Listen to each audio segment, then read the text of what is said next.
Hoy les vamos a hablar en este podcast de las apps o de las app del sexo, sobre todo de las citas, del cibersexo y del sexting, que es un acrónimo que está formado por palabras inglesas, el sexo por un lado y los textos por el otro. Aquellas personas que de esta manera se ponen en contacto. Después de la semana pasada, en donde estuvimos hablando de los creadores de contenido y que fundamentalmente en una plataforma están creando una serie de contenidos muy mirados en el tema sexual, hoy les queremos hablar, después del OnlyFans, de lo que es el sexting. El sexting es una manera de hacer que la pareja reaccione. Dicen que tuvo bastante incremento durante el confinamiento y que durante ese tiempo mucha gente, por aquello de que no podía salir, realizó de esta manera eso que se ha denominado el cibersexo. Nosotros en el episodio de hoy lo que vamos a tratar es de saber hasta dónde somos capaces, porque está trayendo muchos problemas esto del cibersexo y sobre todo por aquellos que pululan en las redes y que son ciberdelincuentes, que de alguna manera intentan luego sacarle un provecho que no tiene.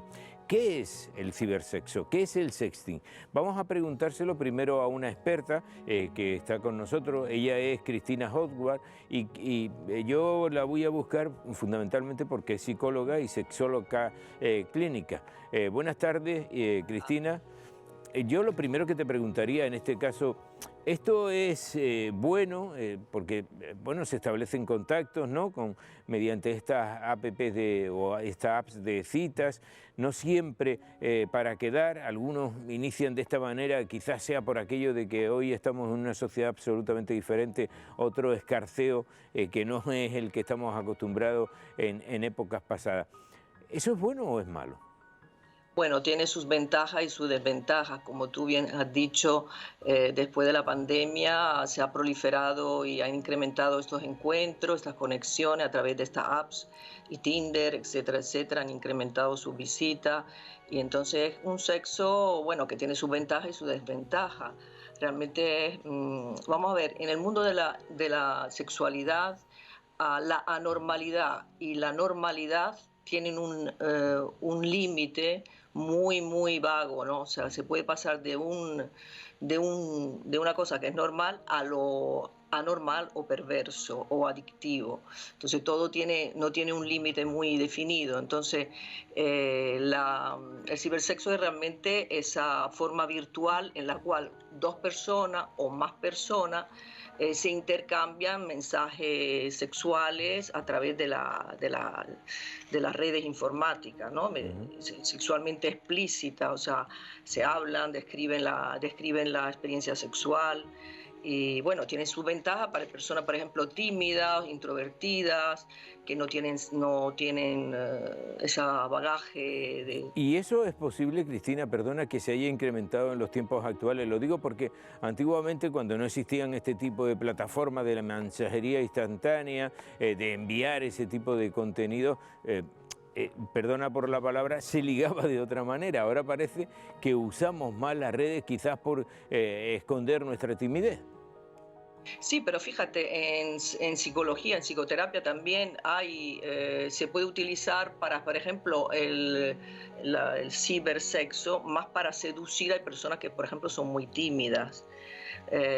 Por ejemplo, habilidades de seducción se pueden aprender a través de hacer ensayo y error, sin temer el rechazo. Uh-huh. Pero también, por ejemplo, personas que tienen SIDA o enfermedad de transmisión sexual y no pueden tener contacto físico, o desde luego un sexo seguro, pero es virtual, es una imaginación, son experiencias donde hay mucha creatividad, y también hay que mirar lo que tú dices, la seguridad, porque no es... Todo puede ser incluso, podemos entrar en una adicción que cuando hay un exceso incontrolado de conducta que luego termina en problemas laborales, en problemas familiares, sociales, etcétera. Que por ahí te iba a preguntar, es decir, ¿esto puede crear algún tipo de adicción? ¿Puede causar algún tipo de problemas? Claro, sobre todo en personas que se habitúan, o sea, es como un hábito, como todas las cosas se habitúan, como comer, como la droga, termina que tú no tienes control donde inicia y donde termina. Claro. Entonces, y luego hay una negación, la persona niega el problema, entonces está como en su mundo íntimo y en su mundo incógnito que tú no sabes cómo gestionarlo porque no lo reconoce. Entonces pueden vivir así y tienen estados emocionales también muy negativos, esta práctica, ¿no? Que Ujú.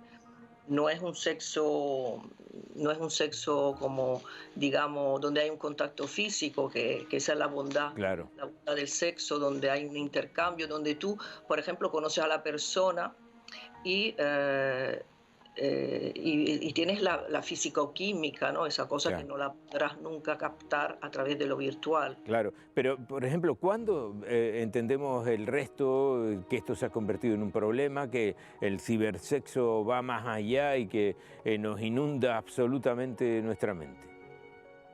Sí, pero cuando ya no tienes control, ya es una actividad sexual online problemática en que ya no tienes, como la pornografía, que ya no tienes ni relaciones sociales, que cambia tu personalidad. Y también tiene que haber un trasfondo también de personalidad adictiva. Esa persona tiene problemas emocionales, problemas también de trasfondo psicológico que habría que explorar y que a lo mejor no se ponen en manos de nadie, ¿no? Hasta que los demás le digan, mira, tú tienes un problema, Claro. se lo van a ver. Pero la persona, primer paso es cuando tú sabes que tienes un problema y quieres cambiarlo. Bien, y apelando a una profesional, apelando a una profesional como tú, Cristina, ¿a qué secuelas se expone la persona que tiene este tipo de indicios y sobre todo de casi de enfermedad, ¿no? Sí, sí, claro, es lo que te estaba diciendo, es que desemboca en problemas, incluso hay personas que llegan al suicidio, o sea que eh, hay que mirar el cuadro clínico de estas personas y también hay personas también mayores que no tienen, o solas, que no tienen muchos instrumentos para poder relacionarse con otros o con defectos físicos o que se terminan en esto. Y lo peor son los jóvenes que no saben cómo, también hay que estarlos mirando, tiene que ser un sexo seguro, tiene que haber seguridad en lo que tú haces, porque también puede haber el problema del cibersexo, de dos cibersexos, es que también ese material puede pasar a manos de otros. Es decir, que si tú no das tu consentimiento, eso puede suscitar y crear muchos problemas porque ya tus partes están expuestas, tu cara está expuesta a otras personas a través de Facebook. Me voy a quedar ahora hablando, por ejemplo, con un abogado experto en este tipo de cosas, en sexting. Él es Cristian Pozo. Y la verdad, Cristian, buenas tardes y bienvenido. Es que he estado, antes de hacer el podcast, investigando y documentándome en algunas de las cosas. He visto que esto se usa fundamentalmente por muchos adolescentes que desconocen cuál puede ser el problema con el que se pueden encontrar y fundamentalmente, Cristian, no saben luego cómo reaccionar cuando este tipo de archivos caen en otras manos. Yo me gustaría, si es posible, Cristian, que empezáramos, ¿cómo debemos hacer ese envío? ¿Y cuáles son tus primeros consejos ante alguien que vea que esto se le ha ido de la mano? Bienvenido, Cristian. Muy buenas tardes, ¿qué tal? Ante todo, gracias por la invitación. Bueno, a tu pregunta, resumiendo, siempre que enviamos contenido digital a través de internet, pues ocurre algo, que es que perdemos un poco la noción de dónde va ese contenido. El sexting, como hemos dicho, como he oído a la compañera, es cada vez más habitual. Desde que empezó el COVID se le ha perdido un poco el miedo a la tecnología y cada vez, bueno, tenemos menos tiempo. También, que es lo que hace es todo más fácil, es como un supermercado del amor. Entonces, bueno, pues ante todo mi consejo es que se tenga cuidado con qué se manda, a quién se manda y bueno, al final esto es una conducta penada, no podemos tampoco tener un miedo Esto es como ir por la calle con miedo a que te roben. No hay que difundir o hay que tener cuidado con a quién se le manda cierto contenido, sobre todo si es de este tipo de contenido pues erótico o incluso sexual. A quién se le manda, pues, por ejemplo, ocurren en innumerables casos que, por ejemplo, gente que se conoce, gente que, aquí hablamos de ciberdelincuentes, los cuales pues incluso se hacen pasar por terceras personas que no existen, lo que denominamos en criminología catfishing, y utilizan estas cuentas para, obteniendo imágenes sexuales, luego extorsionar a las personas. Bien, entonces, Cristian, vamos a ir con asuntos concretos, si tú me lo permites. Tú eres un experto, eres abogado. ¿Cuándo se convierte el sexting en delito? Exactamente. Mira, el sexting como tal no es ilícito penal. De hecho, como estamos diciendo, es una conducta que es cada vez más frecuente. La utilización del sexting puede conllevar, o como medio, a que lleve a análogo un delito. Los delitos asociados al sexting pueden ser amenazas o coacciones derivadas de la obtención de este material erótico o sexual que una persona te pasa libremente.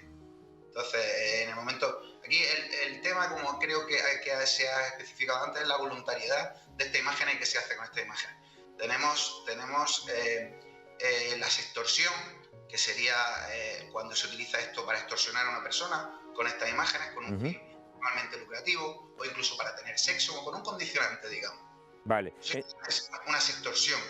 Bien. Se utiliza sexting, pero no es sexting, ya se convierte en el delito. Vale, bien, como sexting propiamente dicho, me he quedado con lo que me has comentado, no estamos cometiendo ningún delito, pero por ejemplo si reenviamos una imagen que alguien nos ha mandado, ¿ahí se convierte en delito? Sí, ahí estaríamos ante un delito de revelación de secretos, claramente. Ajá. No solo, aunque nos lo hayan mandado a nosotros, voluntariamente, esa voluntariedad por esa persona acaba en el momento en el que tú transgredes esa intimidad. Entonces estaremos hablando de una revelación de secreto. Si a mí alguien me manda un vídeo, o una pareja me manda un vídeo erótico o sexual y yo lo difundo, estaríamos ante una revelación de secreto.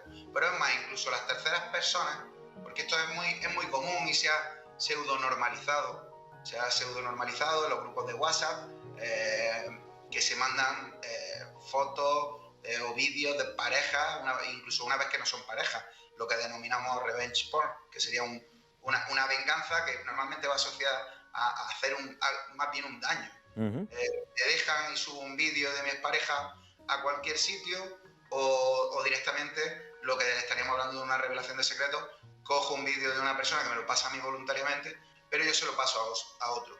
Tanto el que lo difunde como los siguientes receptores, pues estarán cometiendo un ilícito, estarán cometiendo una revelación de secreto. ¿Y esto ha crecido mucho en los últimos años? Por lo que te entiendo, parece que sí, ¿no? Porque, bueno, es que además el no saber aquí también se aplica el viejo acerto de no conocer la ley y no exime de su culpa, ¿no? Es decir, yo he recibido en mi teléfono una imagen y a su vez se la envío a otra persona para que vea de lo que le estoy hablando. Eso, como te acabo de oír, es un delito. ¿Eso ha crecido mucho? Eso ha crecido, como todos los ciberdelitos, y más después del COVID, han crecido de una manera exponencial. Se habla entre los estadísticos de más de un 70% de los ciberdelitos en general, y este concretamente, pues mucho más. Ha habido gente que ha estado encerrada en sus casas, ha estado, diciéndolo entre comillas, ligando por internet, difundiéndose imágenes, teniendo este tipo de relaciones de sexting, y este fenómeno ha crecido. Además, también se ha normalizado mucho. Esto de no tener a la víctima o no conocerla conlleva a que esto se difunda como si fuera alguien que no existe. ¿Qué pasa? Que al final detrás de esta imagen, detrás de este vídeo, hay una persona que en ningún momento ha dado su consentimiento para que estas imágenes se hagan públicas, y que puede ser un familiar, puede ser un amigo o puede ser cualquier otro tipo de persona. Claro. Lo que debe de concienciarse la gente. En esa documentación que he estado mirando antes de hacer este podcast, he visto, por ejemplo, como hay algunos consejos en los que se habla abiertamente de no sacar nunca la cara, por ejemplo, no sacar nunca los lugares o los lunares, perdón, que te pueden identificar, pero en cualquier caso, a mí sí me gustaría saber, Cristian, ¿la mayoría de todo esto acaba también en un chantaje? A ver, gran parte, que esto sería lo que hablamos de sextorsión, que es una extorsión, gran parte, a ver, al final los ciberdelincuentes buscan medios con los que lucrarse. Entonces, claro que muchos acaban en un chantaje. Tenemos dos tipos, podría yo como experto en la materia, digamos que acotar dos tipos.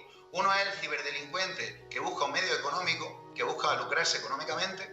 Esto es un ciberdelincuente el cual pues, obtiene unas imágenes y te chantajea con esas imágenes para conseguir que le ingrese una cantidad, normalmente en Bitcoin.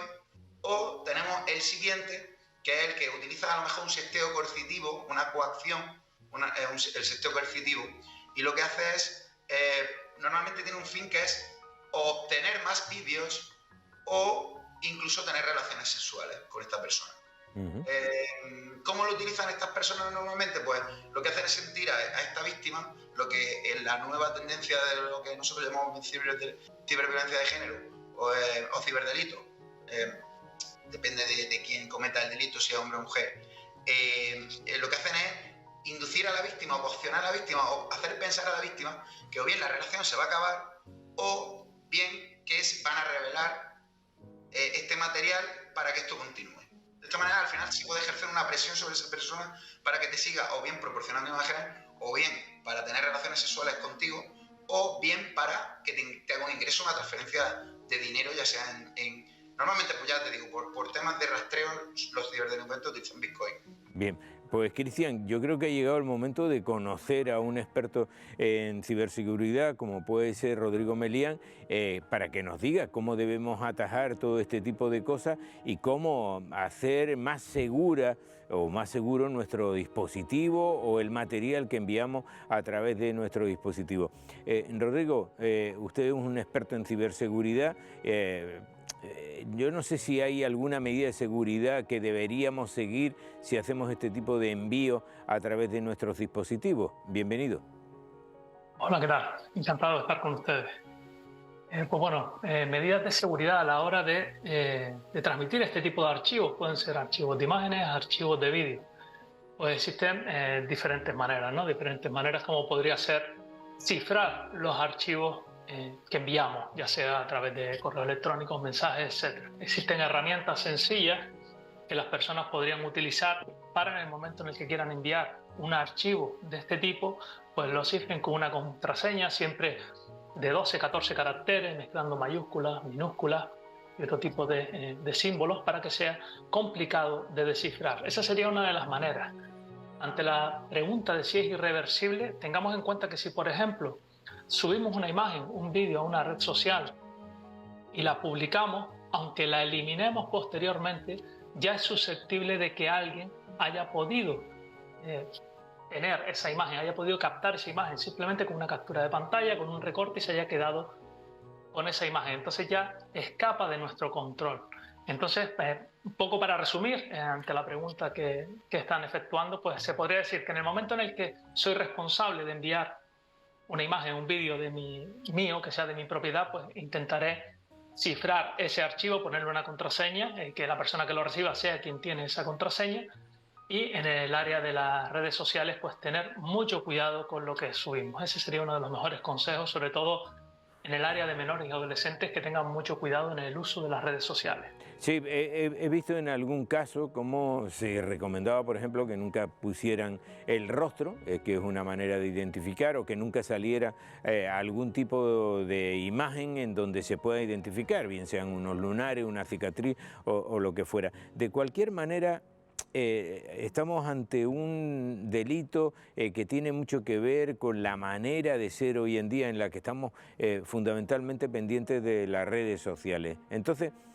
he estado preguntando en todo esto, Rodrigo, ¿cuándo esto se convierte en un ciberdelito?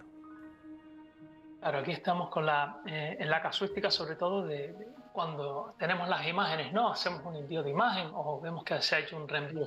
Precisamente hoy ha salido en el Código Penal, se ha modificado el artículo 172 ter, donde ya se penaliza que una persona, sin el consentimiento de otra persona, pues abra un perfil de red social o utilice sus datos para abrir un perfil de red social, por ejemplo. Pero en el caso de los envíos ya estaba tipificado en el Código Penal, en el 197.7, que era el artículo que hablaba de la pena existente ante el reenvío de un tipo de archivo que no fuera de nuestra propiedad y que nosotros, sin la autorización de esa persona, pues lo reenviáramos. Ahora, con la ley del solo sí es sí, incluso terceros que reciban ese archivo y que no tengan pues el permiso para distribuirlo, si lo reenvían, pues pueden estar cometiendo un delito. Hay que tener muchísimo cuidado a día de hoy en el ecosistema digital en el que nos movemos, tanto en nuestra vida profesional como en nuestra vida personal, con el tema de reenvío de archivos, sobre todo si detectamos en algún momento que puede ser algo personal, si estamos viendo que es algo íntimo de alguna persona. Bien, entonces, Rodrigo, vamos, apelo a ti como experto en este tipo de materia para saber hasta dónde somos capaces de llegar. Por ejemplo, si yo estoy haciendo una videoconferencia, por aquello de la lejanía, pues utilizo algunos contenidos que no quiero que se difundan. ¿Es seguro mi dispositivo en ese momento? ¿Corre algún tipo de peligro? ¿Se me puede, por así decirlo, no sé si empleo bien la palabra, hackear para obtener lo que ahí está pasando? En el caso de establecimientos de videollamada, como el ejemplo que estás exponiendo, lo que tenemos que tener cuidado es en la prevención. Y aquí sí hay que lanzar este mensaje de vez en cuando inspeccionar nuestros equipos, evaluar nuestros equipos para ver si, por ejemplo, podemos tener algún malware que pueda permitir a terceros que estén fuera acceder ya no solo a nuestro equipo, sino a nuestras comunicaciones. Es bueno tener instalados sistemas anti-malware, antivirus, que puedan realizar esos escaneos y que cuando realizamos conexiones utilicemos programas fidedignos, programas que hayamos descargado de páginas oficiales, no creernos todo el tipo de programas que aparecen por internet, porque cuando algo es gratis en internet es que el producto somos nosotros. Entonces tenemos que tener cuidado con lo que descargamos y lo que utilizamos, porque podemos estar metiendo al enemigo en nuestro equipo y una vez está dentro puede quedarse hasta que en un momento dado le da por explotar y puede, por ejemplo, podría acceder a esas videollamadas, incluso acceder a nuestros archivos íntimos, archivos de trabajo, etc. Por lo que se recomienda tomar esas pequeñas precauciones, como puede ser tener un programa, un sistema anti-malware que nos permita analizar nuestro equipo y descargar esos programas, esos software que nos permiten pues, realizar comunicaciones, etcétera, de lugares oficiales. Bien, y entonces, por ejemplo, en un tipo de mensajería instantánea como es WhatsApp, que casi todo el mundo lo tiene instalado, es que una app oficial y demás, ahí existe una posibilidad de eliminar el mensaje. ¿Esa sería una buena opción? Existe posibilidad de enviar el mensaje.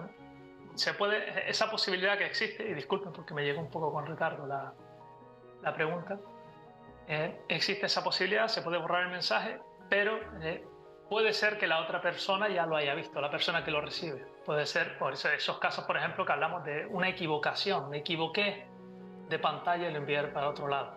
En el caso de que fuera un archivo y después pueda ser modificado, igual ha podido ser descargado. ¿Cómo salvaguardamos la información? Pues con lo que hablábamos inicialmente, cuando envío un archivo, envío algo que quiero que vea otra persona, pues lo que haremos será utilizar programas de cifrado, ciframos esa información y la enviamos. En el momento en el que alguien que lo reciba no sea la persona que debe recibirlo, pues tendrá que intentar adivinar la contraseña o no podrá entrar.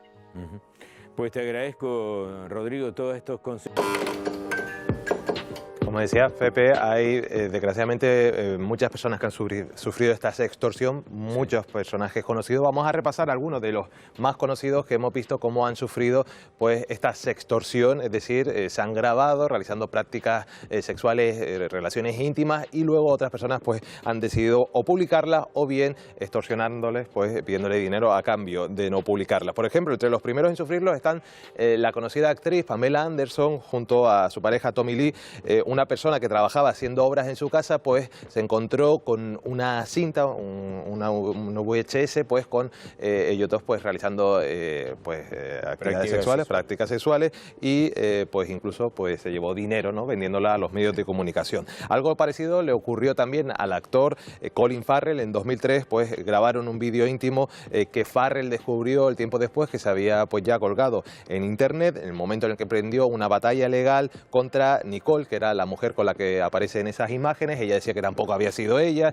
y al final pues los dos decidieron pues dejarlo porque ninguno de los dos decía que lo había subido a internet. Aquí en España también encontramos casos bastante conocidos, por ejemplo el del periodista Pedro J. Ramírez, que fue víctima de chantaje en 1997 también por unas imágenes de contenido sexual, o también el de la expolítica Olvido Hormigos, que provocó que terminase habiendo pues un cambio en el Código Penal en nuestro país, ya que hasta antes de la difusión de su vídeo solo se castigaba la difusión de las imágenes íntimas si habían sido robadas. Exactamente, o se habían grabado ilegalmente, como era el caso del periodista, ¿no?, de Pedro J. Ramírez, que se grabó a través de un agujero en un armario, ¿no? Todo esto, evidentemente, ha tenido que sufrir algún cambio, sobre todo en el Código Penal, ¿no? Yo no sé si estas situaciones echan para atrás a los jóvenes que, como decíamos antes, según ese estudio de la Universidad de Michigan en Estados Unidos, pues entre ellos los nacidos ya con internet, pues lo ven como una práctica normal, el sexting, aunque hay algunos que no lo ven tan normal. No. Vamos a saludar a Cassandra y a Carlos, que son dos jóvenes que nos acompañan. Uno está a favor del sexting, otro no. Cassandra, ¿qué tal? Muy buenas tardes. Hola, buenas tardes. En tu caso lo ves como una práctica sexual más, ¿no? Totalmente, y totalmente natural, lícita y maravillosa. Y yo incluso he llegado al punto de decir, lo necesito, tanto en pareja como con alguna relación sentimental. Es maravilloso. ¿Por qué? Porque fomentas la confianza, aumentas la confianza en esa persona. Siempre, y recalco, desde el respeto, saber a quién estás mandando ese tipo de contenido, tanto vídeos, audios,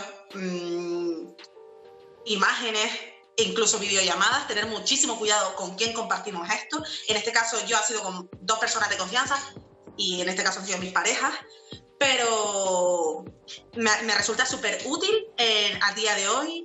Hay momentos en los que no puedo verme con mi pareja y me apetece, y lo llevo a cabo, y es maravilloso, recalco, maravilloso. Hay que quitarse tabú de la cabeza, aprovechar las redes sociales, aprovechar los recursos que tenemos, y sacarle partido. Claro. Y Carlos, siempre desde el respeto. Tu opinión es totalmente contraria, ¿no?, la de Cassandra. En tu caso, ¿por qué no? Correcto, buenas tardes, chicos. Mira, yo sinceramente pues no practico este sexting tal, y a mí lo que me gusta realmente es el contacto físico, ese sentimiento que se crea, la química, estar delante de la persona y sentirla realmente, no detrás de las pantallas, que habitualmente es un recurso que nos come mucho, estar detrás de la pantalla y todo el rato ahí. No sé, para mí no es una sensación real, no es una sensación sentida de verdad. Pero Carlos, Cassandra no lo ha excluido, es decir, esto no excluye el contacto físico como le acabamos de oír, es solamente coger este momento en un momento de ausencia de la otra persona, ¿verdad, Cassandra? Sí, exacto. Cuando no tienes a esa persona delante y te apetece muchísimo verla y disfrutar de ella, aunque sea a través de una pantalla, pues utiliza los recursos que tenemos, que son estos. Evidentemente veo a mi pareja y disfruto de mi pareja, pero hay momentos en los que te apetece y digo, joder, tengo un móvil, puedo hablarme con él, puedo verlo a través de una pantalla, venga, ¿por qué no? Claro, no sé. Es otra manera de verlo, ¿no, Carlos? Claro. Pepe, yo no sé si tú estás... Correcto, totalmente válida. En mi caso personal, pues yo prefiero esperar y ver con las ganas a esa persona, que yo creo que será un encuentro totalmente distinto y mucho más emocionante, aparte de satisfactorio, a mi punto de vista. Pepe, ¿tú estás más a favor de la opinión de Cassandra o la de Carlos? Yo estoy casi con Cassandra en el sentido de que, bueno, esto no tiene por qué excluir una cosa de la otra, tienen que ser cosas complementarias. Y hay momentos, ¿quién no ha tenido de los que nos están viendo algún momento en los que ha querido decir o hacer? Bueno, pues a través de las nuevas tecnologías se pueden hacer o ver. Pero muchísima precaución, ¿eh? Como dice Cassandra, hay que hacerlo con personas de confianza porque si no puedes jugarle una muy mala pasada. Cassandra, Carlos, muchísimas gracias a los dos. Gracias. A vosotros, chicos. Bueno, y gracias, Pepe. Nada, ya sabes que esto está en 2 plataformas, tanto en Spotify como en Google, y en los 2 sitios lo pueden oír. Además ha salido ahí el logo, ese código QR por el que se pueden ver. El podcast, que no el sexting. El sexting ya en otras zonas. En otras zonas. Gracias, Pepe. Gracias a ti. Bueno, que desde luego estamos ante una nueva modalidad de relaciones y sobre todo no sabemos hasta dónde somos capaces de llegar.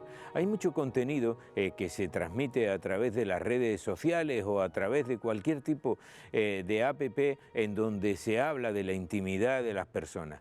Bueno, eso hoy es un peligro porque desconocemos quién está detrás y sobre todo las intenciones que pueden tener. Si cae en manos de un ciberdelincuente nos podemos estar entendiendo de una manera bastante peculiar con alguien. Si reenviamos una imagen que hemos recibido, no somos dueños nosotros de esa imagen. Por lo tanto, todo esto es como para pensarlo. Todo esto se basa casi en un principio antiguo y es que debemos tener cuidado con todo lo que recibimos, sobre todo si no sabemos de quién es.